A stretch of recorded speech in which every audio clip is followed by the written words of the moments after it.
Hello hi film lovers అందరూ ఎలా ఉన్నారు? Chennai Super Kings IPL returns అనుకున్నట్లుగానే జరిగింది.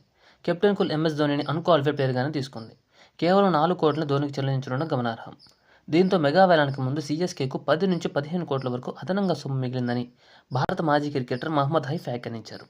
మెగా వేలంలో స్టార్ క్రికెట్ను దక్కించుకునే వెసులుబాటు కలిగిందని పేర్కొన్నాడు. అయితే చెన్నై చాలా అద్భుతంగా రిటెన్షన్ను వినియోగించుకుంది. కనీసం వారు 15 కోట్ల వరకు మిగిల్చుకోగలిగారు.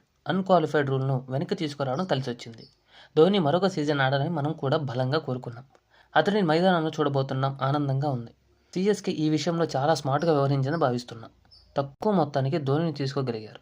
భారత జట్టుకు నేను చివరి మ్యాచ్ ఆడేటప్పుడు నా వయసు 36.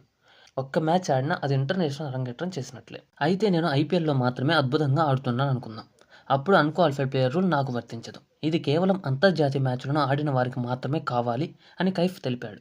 అయితే ధోనిని అన్క్వాలిఫైడ్ ప్లేయర్గా రిటైన్ చేసుకోవడంపై క్రికెటర్ వ్యాఖ్యత మాజీ క్రికెటర్ సంజయ్ మాంజ్రేకర్ ఆసక్తికర వ్యాఖ్యలు చేశాడు.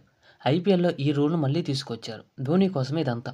ఒకవేళ ఇప్పుడు మళ్లీ మనిద్దరం ఆడాలనుకుంటే అన్క్వాలిఫైడ్ ప్లేయర్ అవుతాం అని మాంజ్రేకర్ వ్యాఖ్యానించాడు. సీఎస్కే ధోనితో పాటు కెప్టెన్ రుతురాజ్ గైక్వాడ్, రవీంద్ర జడేజా, పతిరానా, శివన్ దూబేని రిటైన్ చేసుకుంది. సో ఇది గైస్ ఫైనల్గా ఈసారి అయితే ధోని సీఎస్కే టీంలో ఉండడం కన్ఫర్మ్ అయినట్టే. అదంతా కాసేపు పక్కన పెట్టండి భయ్య. మీలో ఎంతమంది ధోని మళ్ళా ఆడటం ఇష్టమో కింద కామెంట్ చేయండి.